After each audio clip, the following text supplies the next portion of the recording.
자, 저희 공인모 게시판을 보니까 3월 달에 공부를 처음 하시는 분들이 꽤 많더라고요. 그러면 올해 시험 합격이 중요하니까요. 첫 번째,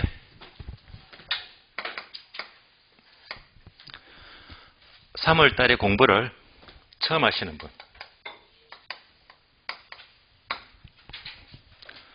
또 1월 달부터 공부를 시작했어요. 시작했는데 그분들이 복습을 제대로 안 하셔가지고 특히 기초가 약해요. 그래서 두 번째, 이미 공부를 시작하셨는데 기초가 약해요.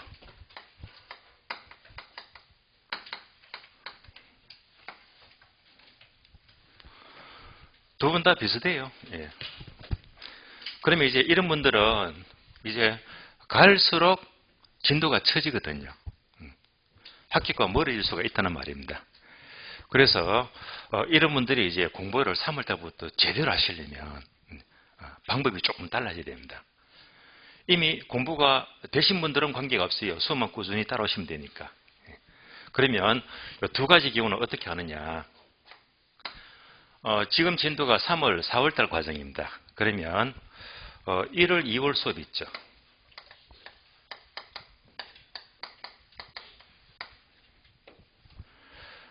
보통 두 달 과정이 8주거든요.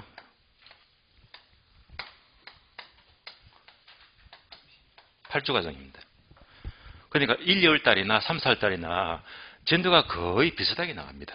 비슷해요. 다만 내용은 달라요. 내용은 확연히 다르거든요. 그래서 어떻게 하느냐. 자, 지금 3, 4월 달 과정을 진행하잖아요. 그래서 이제 처음 하더라. 기초가 약하다. 이러신 분들은 바로 3월 달 들으시면 빡빡 할 수가 있어요. 힘이 들어요. 그래서 1월 달, 2월 달 수업을 오늘 2주차잖아요. 그러니까 이제 1, 2일 강의를 2주차 강의를 듣고 3, 4월 달 수업을 듣는 거예요. 뭔지 아시겠죠? 다음이 3주니까 미리 1, 2일 강의를 3주차 들어온 다음에 다음 주 강의를 듣게 되면 체계가 제대로 잡혀요. 뭔지 아시겠죠? 그래서 누구나 그렇게 하는 것이 아니라 특히 약한 사람들, 공부가 되신 분들은 그냥 3월달 수업 따라오시면 돼요. 그렇지 않다는 분들은 반드시 미리 1, 2일 과정을 해당 주를 듣고 오시면 한결 수업이 듣기가 수월합니다. 요 점을 부탁을 드릴게요. 자, 그럼 오늘 교재는요. 부동산 속성입니다. 자, 교재를 보시면 39페이지죠. 자, 부동산 속성과 특성인데 속성은요. 1, 2월 달에 제가 설명을 안 드렸어요. 왜냐? 안 중요하니까. 거의 안 나온다고 했어요. 반면에 특성은요. 무조건 나오니까 설명을 계속 반복해서 들으셔야 됩니다. 자, 속성 하게 되면 자, 속성이 왜 안 중요한지는 여러분들이 제가 늘 강조했죠. 요 1년 자료, 기출표. 1년 자료, 1년 동안 볼 자료잖아요. 요 책에 첫 페이지 붙여놔라고 했죠. 기출표를 보시면 그 내용을 알 수가 있어요. 자, 기출표를 보게 되면 자, 1편에서 4장 찾으셨죠? 부동산 속성 또는 본질, 까만 세모가 많이 보일 거예요. 첫 번째 까만 세모가 부동산 본질을 묻는 종합 문제가 9회 때 나왔어요. 사회성과 공공성 10회 때 한 문제. 접근성이 몇 번 나왔죠? 7회, 11회, 13회야. 다음에 공간성은 많이 나왔어요. 2회, 3회, 13, 16, 18. 최고 많이 나왔네요. 다음에 환경성 3회, 8회, 12회. 인근 지역의 수명 사이클도 꽤 많이 나왔죠. 6번 나왔네요. 1회, 8회, 9회, 10, 11, 12. 토지자본 9회 때 한 문제 나왔고요. 자, 이것만 보더라도 공통점이 보이잖아요. 전부가 뭐지? 주로 15회 이전에 나오고 있더라. 15회 이전에. 한마디로 말하면 옛날 문제인 거예요. 그래서 요즘은 거의 안 나와요. 이런 점 때문에 이런 과정을 매월마다 반복해서 하게 되면 의미가 없는 거예요. 효율성이 떨어집니다. 그래서 부동산 속성 본질은요. 3, 4월 달만 설명을 드려요. 5월 달 수업 안 합니다. 아시겠어요? 왜? 약하니까. 자, 출제 빈도를 분석했고요. 그러면 자, 교재는 39페이지입니다. 부동산의 속성입니다. 여러분들은 이제 강의 노트 보시면 돼요. 필기가 다 되어 있으니까요.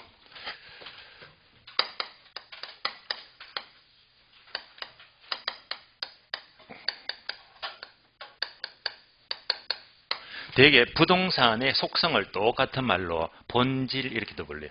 부동산의 본질, 속성 똑같은 말입니다.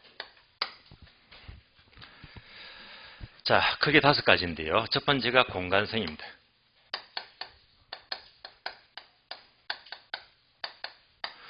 두 번째가 자연성입니다.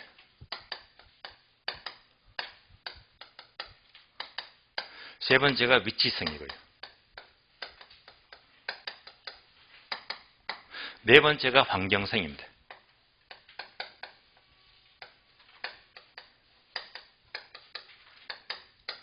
다섯 번째가 자산성입니다. 자, 이 5가지가 부동산의 본질 또는 속성이 돼요. 자, 그러면 우리가 공부해야 될 부분은요, 공간성, 그 다음에 위치성이죠. 그리고 환경성. 이 3가지만 집중하시면 거의 백발백중이 될 거예요. 자, 세부적으로 본다면 공간성에서는 뭘 공부하느냐? 바로 3차원 공간입니다. 여기서 문제가 나온다면 여기서 출제되고 있고요. 그 다음에 위치성 하게 되면 여기서는 뭐가 출제가 되지? 접근성만 아시면 돼요. 위치와 접근성은 비슷한 말입니다.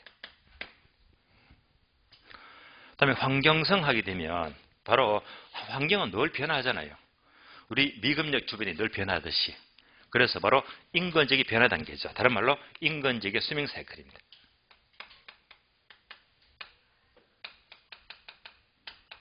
환경은 늘 변화합니다. 그래서 방금 기출표를 보았듯이 공간성 5번 나왔고 인건적인 수명 사이클 6번 나왔잖아요. 그러니까 이제 얘만 하시면 공부 끝. 어려운 내용은 없습니다. 한번 들으면 다 아시는 거니까요. 이렇게 집중합니다. 우리 그 유명한 공자왈, 맹자왈 많이 들어보셨잖아요. 이 공자라신 분은 특히 기원전 춘추전국 시대죠. 기원전 400년 그 당시에 그때 아마 제가 보기에는 노나라 사람이었던 것 같아요. 제가 한 2, 3년 전에 그 유명한 소설가, 지금은 작가하시는데요. 최인호 씨라고 유명하신 분입니다. 그분이 쓰신 소설이 있어요. 소설을 공자도 있고 맹자도 있어요. 그래서 그런 인문서가 어려워서 아이고 까짓 거 뭐 소설로 보자 해서 소설 그 책이 두껍더라고요. 공자, 맹자를 소설로 다 본 적이 있었는데 오히려 소설이니까 부담 없이 읽혀지더라고요. 아주 재밌게 보았었는데 근데 그 공자라신 분이 기원전 그 춘추전국 시대에서 그분이 특이한 점이 키가 커요. 공자가요. 그 당시에 키가 보통 사람들이 한 1m 50cm 정도 키가 작았습니다. 근데 공자는요 완전히 농구 선수입니다. 2m가 넘어요. 그래서 소설 보니까 그렇게 묘사를 하고 있더라고요. 키가 굉장히 크신 분이었습니다. 근데 공자가 그 당시에 몸이 한 군데가 되게 안 좋았어요. 어디가 안 좋냐면요 매일같이 위가 아픈 거예요. 위가 안 좋아요. 요거는요 제가 지어낸 말입니다. 뭐 때문에 암기를 위해서. 공자는 맨날 위가 아프니까 공자는 위 환자잖아요. 암기껏. 공자, 위 환자. 5가지가 돼요. 공자, 위 환자다.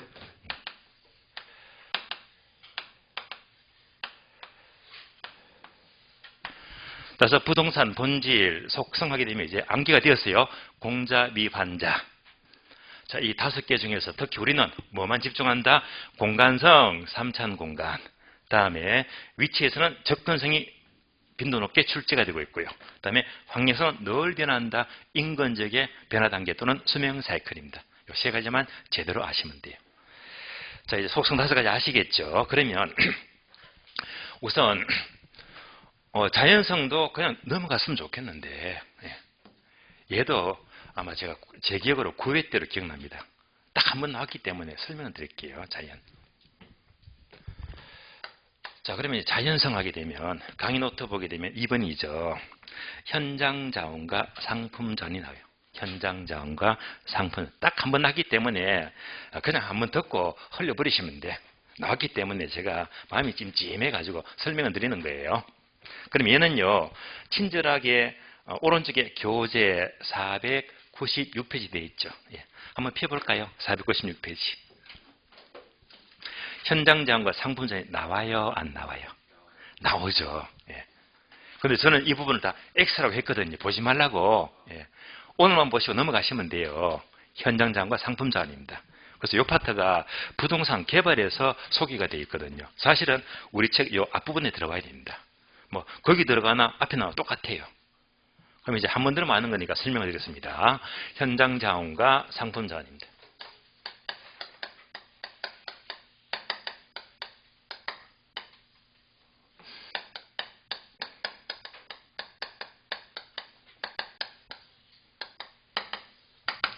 먼저 현장 자원은 바로 보존 목적입니다.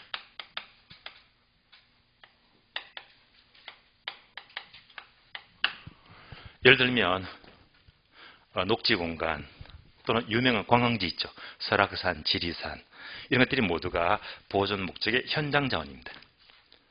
그럼 이제 녹지 공간이 개발된다고 가정한다면 개발되겠죠. 개발되면 상품 자원이 되는 거예요. 그래서 상품 자원은 개발 목적입니다.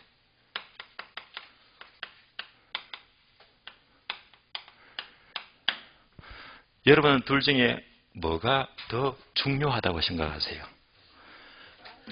본질은 얘가 훨씬 중요합니다. 왜냐면요. 요 놈이 있죠. 우리나라. 그것도 절반입니다. 그럼 이제 시간이 계속 흘러갑니다. 앞으로 50년 뒤, 100년 뒤를 한번 상상해 보세요. 아마 그때가 100년 뒤면 우리라는 존재가 없을 거예요. 우리 후손들이 있을 거예요. 그러면 이제 100년 뒤를 가정해서 본다면 국토가, 이 좁은 국토가 점점 개발되고 있잖아요. 그러니까 계속 개발돼. 얘는 계속 많아집니다. 그냥 개발됩니까? 개발되는 만큼 얘가 적어지는 거지. 그렇잖아요. 나중에 100년 뒤를 생각하면 이게 엄청나게 문제가 돼요. 그러니까 그런 점을 미리 염두에 두고 우리가 적절히 환경도 살릴 걸 살리고 개발도 하고 적절히 조화 있는 개발이 필요합니다. 그래서 우리 시험은 이제 요 놈이 강조가 돼요. 현장 자원이. 그래서 얘가 이제 출제가 된 적이 있었거든요. 그럼 이제 갈수록 얘가 부족가 되어 있잖아요. 그러니까 점점점 앞으로 시간이 갈수록 희소 가치가 높아집니다. 희소성이 높은 자원이다. 이렇게 나와 있잖아요. 만약 자 녹지 공간이 있는데 얘가 이제 용도가 바뀌어요. 개발돼요. 만약 한번 개발되었다면 원래대로 돌이킬 수가 있다 없다? 없잖아요. 돌이킬 수가 없어요. 이렇게 돌이킬 수가 없는 성격을 바로 불가역성 또는 비가역성 이렇게 불러요. 그래서 한번 개발로 결정이 되면 돌이킬 수가 없다 해서 결정의 비가역성 또는 불가역성 이런 성격을 띠게 됩니다. 돌이킬 수가, 물을 수가 없는 거예요. 다음에 아름다운 녹지 공간 이런 것들은 별로 거래가 뜸해요. 거래가 잘 안 된다는 것은 다른 말로 시장이 힘을 갖지 못합니다. 즉 거래가 안 된다. 잘 안 된대요. 그럼 이 말은 다른 말로 얘는 어떤 성격이지? 거래가 잘 되면 경제제가 되겠는데 거래가 잘 안 되면 공공재의 성격이거든요. 그래서 얘는 바로 공공재의 성격을 가질 때가 많습니다.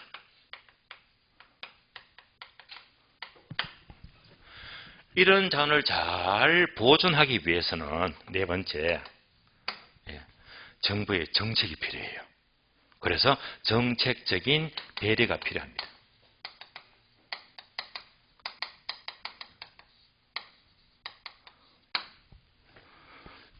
5번 통과합니다. 왜? 시험 나올 것도 아니니까. 제가 시간대로 설명이 왜 합니까? 절대 안 나와요. 이제 현장 자원이 뭔지 아시겠죠? 이렇게 이해만 하시면 되는 거예요. 그럼 이제 상품 자원은 개발 목적이다. 개발. 그럼 이제 개발하게 되면 지금은 범세계적입니다. 우리나라뿐만 아니라. 그러니까 전 세계적으로 어떤 개발을 하지? 환경을 무분별하게 파괴시키는 개발은 전부 다 배제합니다. 그래서 다시 말하면 환경과 적절히 조화 있는 개발. 얘가 바로 강의로 보게 되면 지속 가능한 개발라고 있잖아요. 지속 가능한 개발을 추구합니다.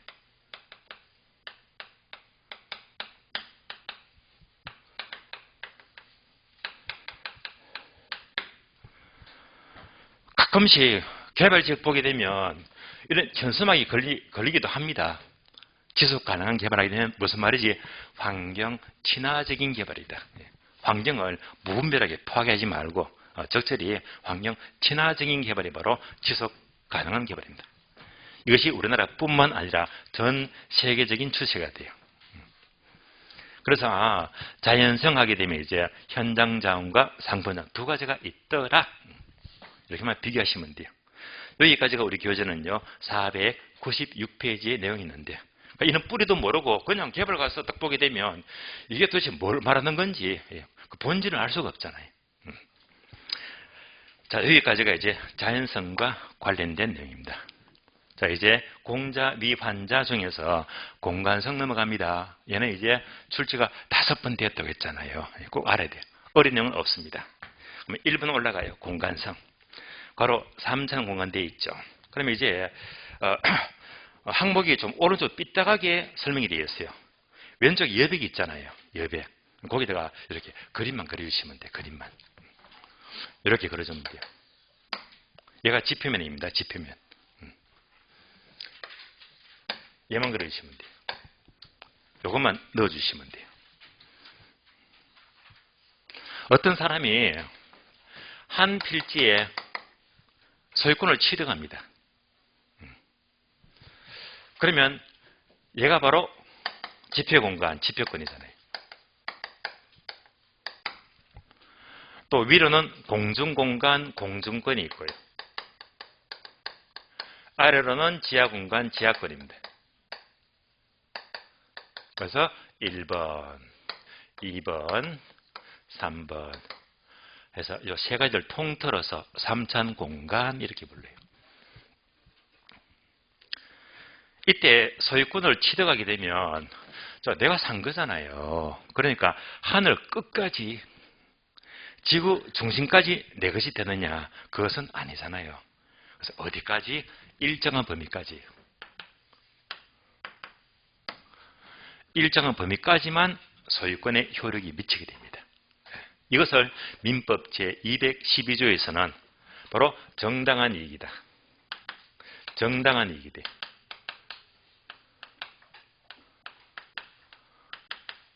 따라서 소유권의 범위, 효력은요, 정당한 이익의 범위에서 그 상하에까지만 미친다고 봐야 됩니다. 그래서 이보다 더 높은 공간에 비행기가 지나갑니다. 지나가니까 이건 내 땅이니까 지나가지 마 할 수가 없단 말입니다. 또 이 높은 데로 전파가 흘러가고 있죠. 전파의 발차기입니다. 이런 건 내 것이 될 수가 없는 거예요. 그래서 어디까지? 정당한 이익까지 미친다. 이 정당한 이익의 범위까지를 주로 사적자가 들어가요. 벗어나면 공적자가 들어가요.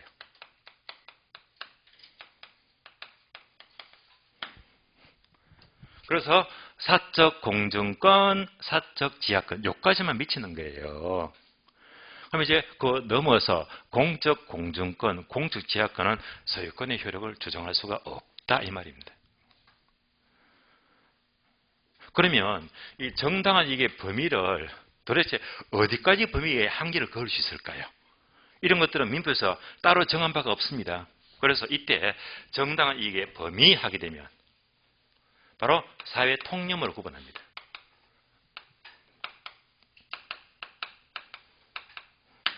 사회 통념으로 파악한다.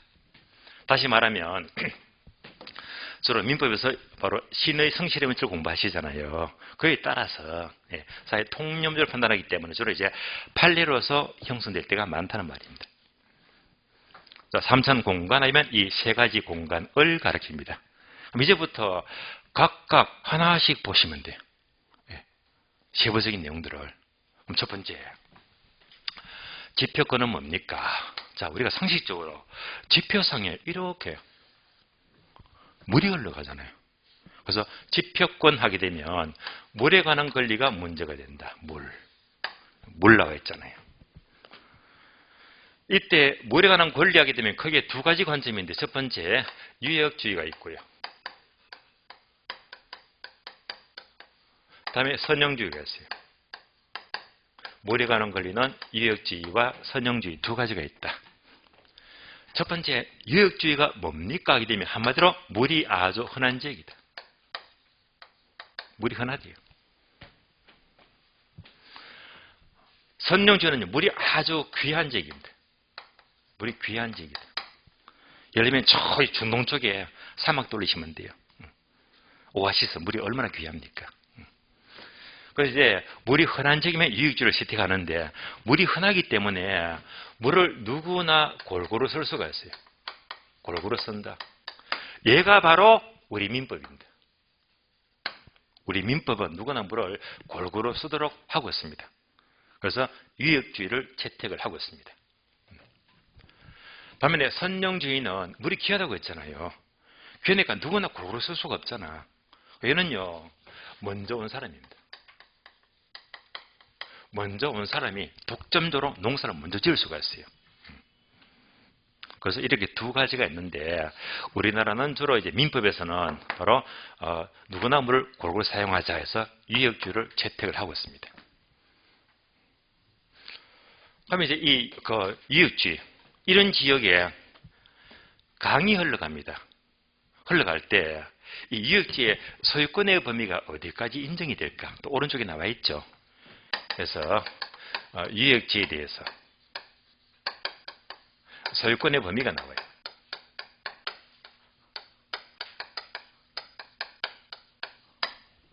여기까지.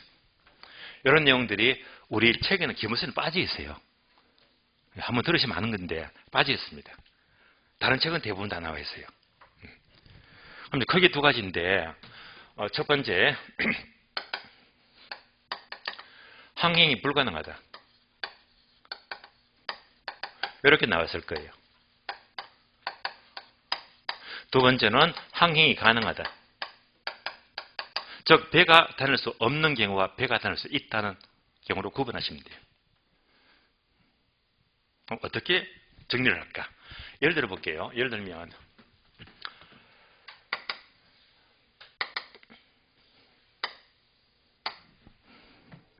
자, 강이 있어요.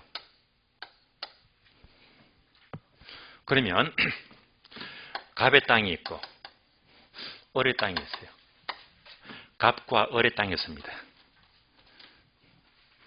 그럼 이때 자, 배가 다닐 수 있는 경우와 없는 경우로 본다 하면 갑과 을의 소유권은 도대체 어디까지 소유권이 인정이 될까? 이걸 따지는 거예요. 그러면 이제 항행 불가능이다. 배가 다닐 수가 없습니다. 그러면 상식적으로 배가 못 다닌다면 하천이 큽니까? 작아요? 작다. 그럼 수심이 깊어요? 얕아요? 얕다. 그런 생각하시면 돼요. 이런 경우는 깨끗하게 반만씩 가져가면 돼요. 이렇게 소유권의 범위가 미친다는 말입니다. 어디까지? 물의 중앙까지입니다.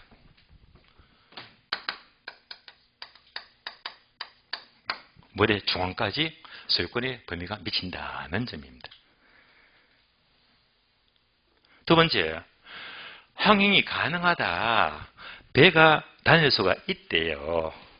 자, 배가 다닌다면 하천이 커요? 작아요? 크다. 수심이 깊다? 얕다? 깊다. 이때는 이제 배가 다닐 수 있도록 해야 됩니다. 그러니까 이제 이 부분은 배가 다니게 되면 소유권을 인정해주면 안 돼. 그럼 이때는요, 갑의 땅이 있고 을의 땅이 있다면 이때는 어디까지? 물 가해까지만. 여기까지만 소유권이 인정이 됩니다. 그러면 이 부분은요, 소유권이 인정되지가 않겠지. 그렇다면 이 부분은 바로 공유, 공공소유가 돼요. 공공소유. 그래서 항행이 가능하다면 어디까지 소유권이 인정이 돼? 물 가해까지만. 물 가해까지만. 그러니까 이게 애매하죠, 그죠? 단어를 다 표현하자면 가장자리라고 불러요. 몰가에까지 가장자리까지만 인정이 되고 있습니다. 자, 끝났습니다. 그래서 지표상에 물이 흘러가더라. 우리 민법은 유역주를 채택하더라. 배가 될 수 있다 없다까지만 보시면 이제 완벽한 공부가 되는 거예요. 다음에 공중공간 올라갑니다. 공중공간. 얘는요, 이 파트는 공부할 게 없습니다. 우리 시험에서는. 공중공간 다들 아시니까. 그러면 굳이 우리 시험은 어디까지 출제가 되었느냐? 바로 TDR 제도예요. 자, TDR 제도는 우리가 1월, 2월 과정에 2월 아마 중순께 지나서 부동산 개발과 관련해서 얘를 설명을 드린 적이 있어요. TDR 제도는 바로 개발권 양도제인데 그때 제가 설명을 쉽게 한다고 흐름한 서울신문 들고 와서 막 설명을 드렸었잖아요. TDR 제도. 그게 전부 다 공중공간이라는 설명이다. 공중공간. 여러분들이 공법 공부하시면 경우에 따라서 용적률 인센티브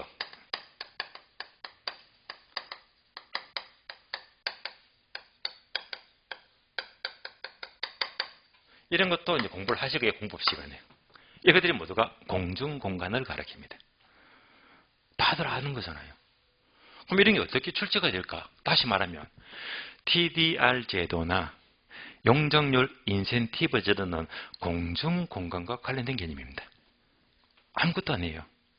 그런데 우리 시험은요, 이것은 지하 공간과 관계된다. 택도 없어요. 지하 공간과 관계된다 하니까 X 틀린 말. 어려운 문제가 하나도 없습니다. 그래서 이런 단어만 아시면 돼요. 공중권.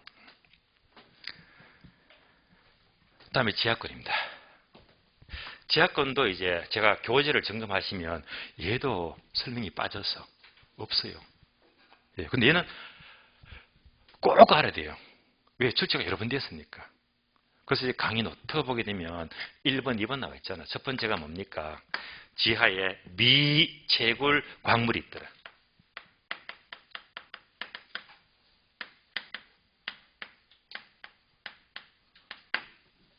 미채굴 광물.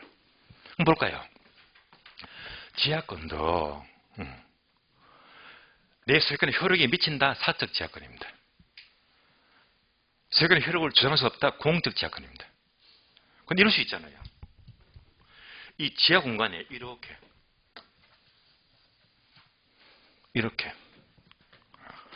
엄청난 양의 석유가 매장이 되었대.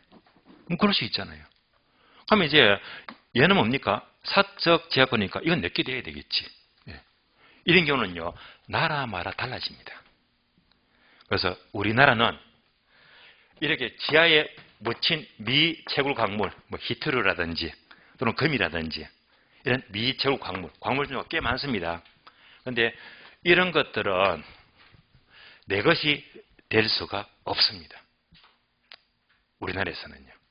따라서 지하에 있는 미채굴 광물은 필수는 있잖아요. 광업권의 목적은 돼요. 광업권의 목적은 됩니다. 그러나 내 것은 될 수가 없어요. 따라서 소유권의 효력은 주장할 수가 없습니다. 소유권의 효력은 주장할 수가 없다. 그래서 지하에 있는 미채굴 광물은 얘가 출제가 돼요. 소유권을 주장할 수가 있다. 틀린 말이고요. 없습니다. 그래서 이런 부분들은 이제 국가마다 달라요. 미국은요. 미국은 이런 경우는 이렇게 되는 거야. 잘하면 대박 납니다. 그죠? 그러나 우리나라는 그렇지가 않다는 말입니다. 두 번째. 한계 심도가 나와요.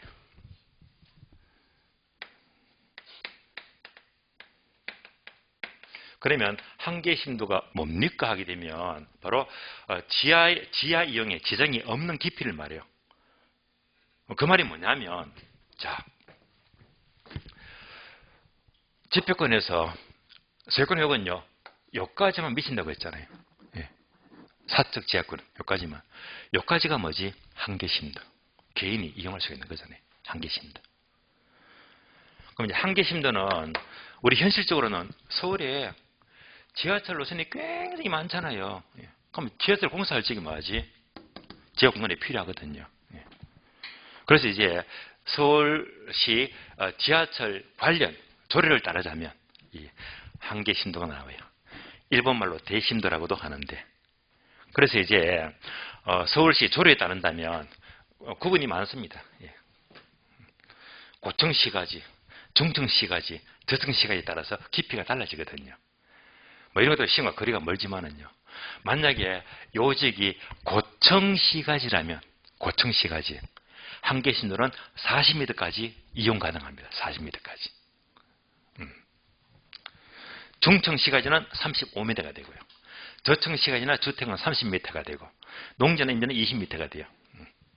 그렇다면 이제 자 고층시가지라면 40m까지 40m까지 이용 가능하거든요. 40m. 그러면 이제 한계심도 하게 되면 이런 뭐 숫자는 전혀 우리 시험과 거리가 멀고 우리 시험은 뭐지? 바로 보상과 관련된 개념이다. 보상 관련 개념입니다. 뭐? 보상.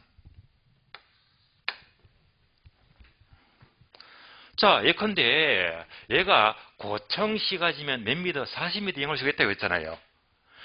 40m 이용이 가능한데 만약 서울시가 지하철 공사를 이렇게 통과한대. 그럼 개인이 엄청나게 피해받고 있잖아요. 이럴 때 이제 문제가 돼요. 이럴 때는 보상을 해야 될까요? 안 해야 될까요? 보상을 해야 됩니다. 그러나 이보다 훨씬 더 깊은 곳에 이렇게 공사하면 의미가 없죠. 관계가 없잖아요. 이때는 뭐지? 보상할 필요가 없다 이 말입니다. 그래서 결국 답이 나왔네. 한계심도 범위 내. 범위 내에서 공공사업, 지하철 공사를 하게 되면 개인의 피해가 크잖아요. 그러니까 뭐지? 보상한다. 보상이 필요하다. 한계심도 범위 밖이라면 개인의 이용과 지정이 없잖아요. 없으니까 보상을 할 필요가 없대 말입니다. 그래서 여러분들 이거 있잖아. 계속 현 정부부터 향후 이제 정권이 바뀌잖아요. 지금 정부나 바뀔 다음 정부나 수도권에서 계속 이슈가 되는 게 뭡니까? 바로 수도권에서 서울까지 30분 내에 통근하자, 출근하자, 출퇴근하자. 그래서 뭐지? GTX. 노선이 많잖아요. 그러니까 GTX가 바로 기본적인 깊이가요. 47m입니다. 47m. 아무리 고층시가지로 하더라도 이를 훨씬 벗어났잖아요. 예. 보상을 피해간단 말입니다. 따라서 3산 공간 하게 되면 세 가지 공간의 논점. 예. 이거 마시면 시험은 이 범위를 절대 피해 나갈 수가 없다는 말입니다. 공부 끝났습니다. 자, 그러면 이제 여기까지 공자 두 가지 봤으니까 책을 봐요. 39페이지. 자, 1번 자연성은요. 뭘 공부했죠? 뒷페이지 보니까 읽어보지 마세요. 내용 볼 필요가 없어. 아무 의미가 없어요. 굳이 체크하자면 이 정도 현장자원, 상품자원 이미 이해하셨죠?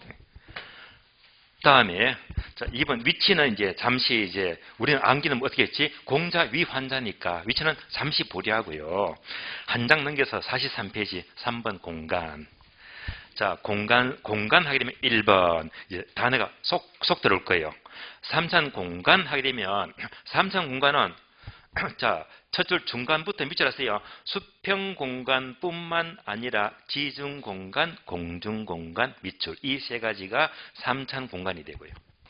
그래 2번 토지 소유권이 미치는 범위 하게 되면 동그라미 2번 밑에 보니까 17네모 있죠. 민법 제212조. 요거 모두 밑줄 하세요.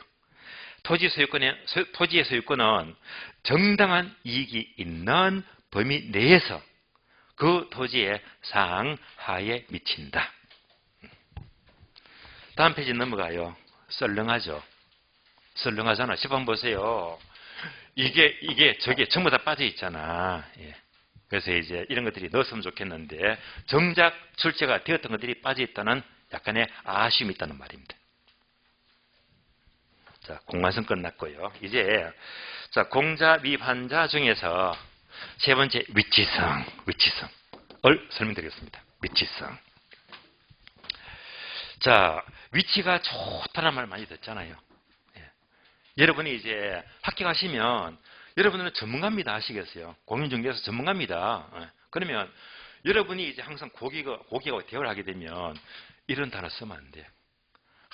이 부동산은요, 위치가 좋다는 말 쓰시지 마시고 접근성이 좋습니다. 예. 말 하나에 고상해 보이는 거예요. 예. 예. 전문 용어를 써야 됩니다. 예. 그래서 둘 다 비슷한 말이에요. 위치가 좋다, 접근성이 좋다, 비슷한 말입니다. 그러면 이제 우리 책을 보니까 앞 페이지 보시면 40페이지에 위치가 나옵니다. 그럼 가로 1번 보게 되면 첫 줄, 부동산 가치는 전적으로 위치에 달려있다. 위치랍니다. 마샬은 위치. 마샬은요, 위치를 강조합니다. 위치가 좋을수록 가치가 높다는 말입니다. 또 밑줄입니다. 허드는 접근성 밑줄. 그래서 마샬은 위치를 강조하고 허드는 접근성을 강조합니다. 오른쪽 페이지에 넘어가요. 가로 2번, 가로 3번, 2번 X, 3번 X 쳐다보지도 마시고요. 시험과 택도 없습니다. 그러면 이제 따로 위치하게 되면 가로 4번이 접근성이죠. 위치와 접근성 거의 동일하고 했잖아요. 그럼 이제 접근성을 보기 전에 이제 강의 노트 보시면 몇 가지 필기가 되어 있죠. 자, 위치 종류가 두 가지가 있네. 절대적 위치와 상대적 위치다. 위치를 봅니다. 자, 위치의 종류가요.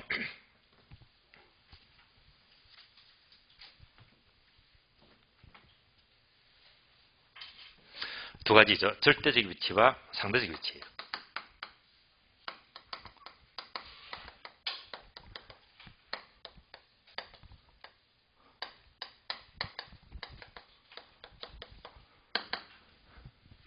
그러면 절대적 위치를 똑같은 말로 물리적 위치라고 불러요. 상대적 위치를 똑같은 말로 경제적 위치라고 불러요.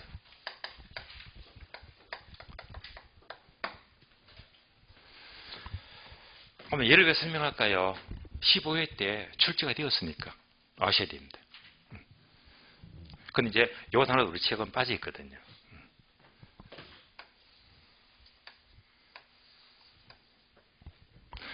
절대적 위치는 못 움직인다. 불변, 고정입니다.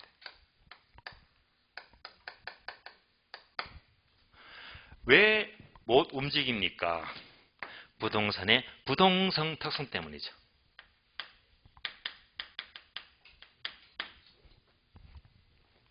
때문에 항상 고정이 되었대요. 불변. 반면에 상대적 위치는 항상 변합니다. 변화한다. 왜 변화할까요? 왜 변화할까요? 요놈이 15회 때 출제가 되었거든요. 그 이유가.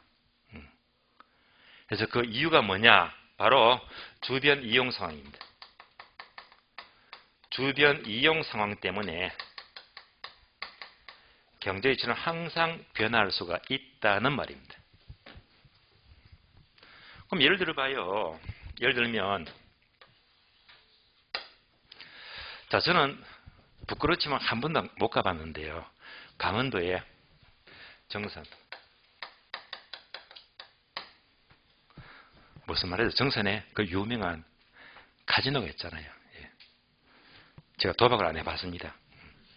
그래서 한 번도 못 가봤는데 정선을 예를 들면 얘는 뭡니까? 절대 위치지. 부동성이지. 얘는 언제나 변할 수가 없어요. 얘가 바로 절대적 위치가 되고.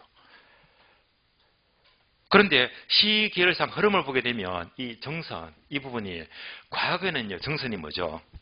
탕망도시였죠. 탄광도시 있던 게 어느 순간 이제 석탄이 다 떨어져서 그러면 폐광되다, 폐광. 사실 도시가 완전히 맛이 갔어요. 그러던 게 이제 개발 계획 때문에 다시 뭘로 됐지? 카지노로 개발되니까 엄청 떠고 있잖아요. 근데 항상 뭐지? 변하고 있지. 그 이용 상황이. 이거 바로 경제적 위치가 돼요. 이렇게 위치 종류가 두 가지가 있는데, 그러면 이렇게 보니까 여러분들은 둘 중에 어떤 위치가 더 중요한 것 같아요? 얘가 중요하죠. 따라서 우리 시험은요, 절대적 위치가 중요하다, X. 틀린 말입니다. 그래서 위치는요, 절대적 위치보다 상대의 위치가 더 중요합니다. 끝. 여기까지. 다음에 접근성이 나옵니다.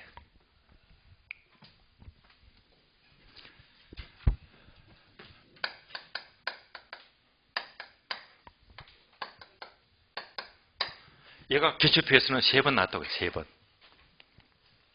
접근성. 그럼 이제 강의 노트 보니까 접근성이란 어떤 목적물에 도달하는데 시간적, 경제적, 거리적 부담이 적은 것이다. 시간적, 경제적, 거리적 부담이 적은 것이 접근성이다라고 불러요. 그래서 접근성 하게 되면 이 세 가지를 종합적으로 판단합니다. 이 세 가지를 종합적으로 판단한다.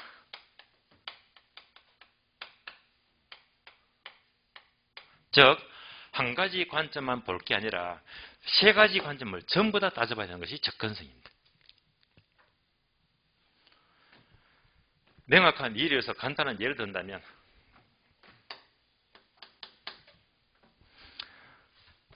여러분의 집이 있어요. 우리 집이다. 강의 노트는 오른쪽에 손가락표 딱 대가 그림되어 있죠. 예, 그림. 예. 그래서 이 그림을 그리라 이 말입니다.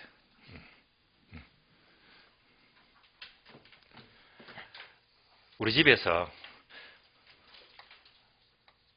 1km가 떨어진 거리에 대형 마트가 있어요. A 마트가 있대. 또 멀어. 5km가 떨어졌어. 이렇게 멀리 대형 마트, B 마트가 있대. 자, 이 그림 보시면서 이제 여러분들은 A 마트와 B 마트가 있는데 둘 중에서 A, B 둘 중에서 어느 쪽이 더 접근성이 우세합니까? A입니까? B 같아요. A 하시면 안 됩니다. 예, 안 돼요. 그래서 답은 A라고 부르시면 안 된다. 왜냐? 자, A, B 둘 중에서 접근성을 따지게 되면 A, B 둘 다 지금은 알 수가 없어요. 알 수가 없어요. 앞에서 분명히 접근성은 세 가지를 전부 다 종합적으로 판단한다고 했잖아. 지금 이 거리는 단순히 거리만 가깝고 거리가 멀어. 뭐만 따지지? 거리만 따지고 있잖아요. 거리만. 예. 그래서 알 수가 없어요. 단순히 거리만 가깝다 하게 되면은요, 접근성이 아니고 근접해 있다. 근접성입니다. 거리만 따져서 본다면 근접성은 A가 우세합니다. 그러나 접근성은 알 수가 없어요.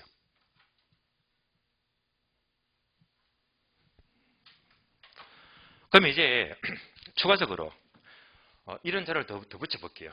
자, 주말에 온 가족이 모여서 이제 마트에 쇼핑 갑니다. 쇼핑 가는데 주말이니까 이 A 마트까지는 1km인데요. 도로가 2차선이에요. 답답해요. 게다가 이 내거리 신호등이 얼마나 많은지 수많은 사람들이 전부 다 쇼핑 가니까 계속 정체 미치고 환장합니다. 그냥 계속 정체가 되니까 왜 가는데 진이 다 빠져버려. 1시간 더 걸려버립니다. 시급하잖아요. 그런데 B마트까지는 십자선이야. 뻥 뚫렸어요. 그러면 신호등도 없네. 그냥 논스톱입니다. 근데 몇 분 걸려? 10분도 안 걸려. 그림 그리셨죠? 여러분들이라면 A마트 갈래요? B마트 갈래요? 거기도 A마트 갑니까? 혼자 가세요. 혼자. 예. 대부분 다 뭐지? 예. B마트 갈 것이다. 예. 1시간 고생하느니? 예. 어떻게? 예. 5분이면 가니까. 예. 그러니까 B마트 가는 게 뭐지? 요즘은 시간이 돈인데. 그렇잖아요. 예.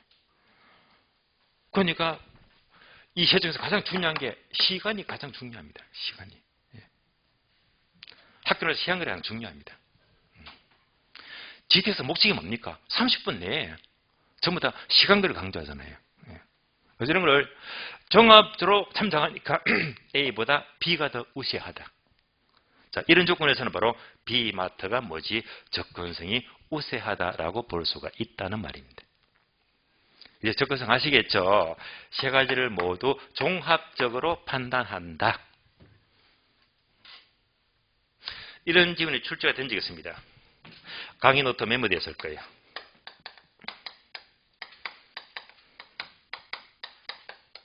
접근성이 좋을수록 부동산 가치가 높다라고 되어 있습니까? 높아진다. 부동산 가격은 높아진다. 이런 문장이 출제가 되었다면 여러분들은 O 같아요? 아니면 X 같아요? 둘 중에. 예, O가 맞습니다. O가 맞는 말입니다. 자, 접근성이 좋을수록 부동산가 높아진다. 이때 이 문장은요, 엄밀히 분석하면 여기다가 일반적으로 말이 생략이 된 겁니다. 우리가 공부하는 지문들은 전부 다 예를 전제로 합니다. 일반적으로. 그러면 일반적으로라는 말이 있다는 것은 지극히 예외가 있을 수도 있대요. 물론 예외가 있지만은 접근성이 좋을수록 일반적으로 가격이 높아진다. 당연히 맞는 말입니다. 그러나 예를 싹 빼고요. 접근성이 좋을수록 부동산 가격은 반드시 높아진다. 이러면 옵니까? 있습니까? 이러면 틀린 말입니다. 반드시는요, 예외가 절대 없는 말이거든요. 그래서 일반적으로 높아진 것이지 반드시 높아진다는 것은 틀린 말입니다.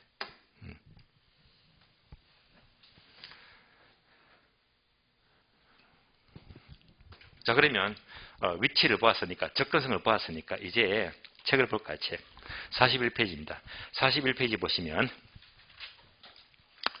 가로 4번 접근성. 이제 문장이 눈에 들어올 거예요. 접근성이란 밑줄입니다. 어떤 목적물에 도달하는데 시간적, 경제적, 거리적 부담이 적은 정도 밑줄. 이를 세 가지를 종합적으로 판단한다고 했죠.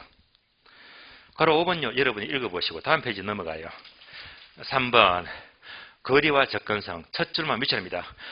거리가 가까울수록 접근성이 높다고 할 수 있지만 반드시 그런 것은 아니다. 예. 그래서 자, 그런 예를 보게 되면 아래 내려가니까 색칠 네모 있죠. 애드 색칠 네모. 접근성 판단의 추가적인 기준 1번, 2번, 3번인데요. 1번하고 2번을 묶어주세요. 1번, 2번 묶어주고 이것만 이해하시면 돼요. 접근성이 별로 중시되지 않는 경우, 접근성이 별로 중시되지 않는 경우는 두 가지가 있죠. 1번, 사람이 찾는 빈도가 높지 않는 부동산은 접근성이 별로 따지지 않습니다. 예를 들면 요양원 또는 기도원이 있죠. 그래서 요양원이나 기도원은요, 아무리 멀어도 꼭 필요한 사람은 갈 사람은 접근성 안 따지고 시작한단 말입니다. 또 예를 들면 화장터. 갈 일은 자주 없지만은요, 항상 집안에 큰 일이 생긴다. 그러면 아무리 멀어도 그런 부분은 찾아가야 됩니다. 이런 것들은 접근성 따지지 않습니다. 2번요. 강한 흡인력이 있거나 독점력이 있는 부동산도 접근성 따지지 않습니다. 이런 예가 관광전이 있죠. 대표적인 예가 제주도. 제주도 얼마나 멉니까? 왜가 먼 데를 찾아갑니까? 독점력이 있으니까. 또 어떤 게 있죠? 서울역 또는 강남 고속터미널입니다. 이런 것들은 독점력이 있어요. 개택에서 달리면 무조건 서울역 가야 됩니다. 멀어도 가야 됩니다. 또 이런 경우도 있죠. 누구나 해당되는 건 아닌데 이런 부분들이 있더라고요. 그 아주 유명한 점집. 와, 점 좋아하는 사람들은요. 아무리 멀어도 찾아가더라고요. 하루 꼬박. 그것도 새벽까지 일찍 가서 점 보러 가더라고요. 저는 그분들 도저히 일을 못하겠어요. 어쨌건 유명한 점집은요. 점을 좋아하면요. 접근성 안 따집니다. 무조건 사랍니다. 그런 것들도 흡인력이 있고 독점력이 있거든요. 접근성 따지지 않습니다. 목차 2번. 자, 대상물이 생활에 필요한 경우라도 접근성이 지나치게 좋으면 오히려 안 좋을 때가 있대요. 이런 예가 시장 안에 주택이 있죠. 시장 한 부분의 주택은요. 일단 접근성은 뛰어나지만은 좋은 게 아니다 말입니다. 여기까지가 접근성 설명이 되고, 자, 오른쪽에 3번. 공간은 공부했죠. 넘어갑니다. 그러면 44페이지 네모 4번 환경. 자, 환경은요. 쉬었다가 다음 시간 이어서 계속 설명을 드리겠습니다. 쉬겠습니다.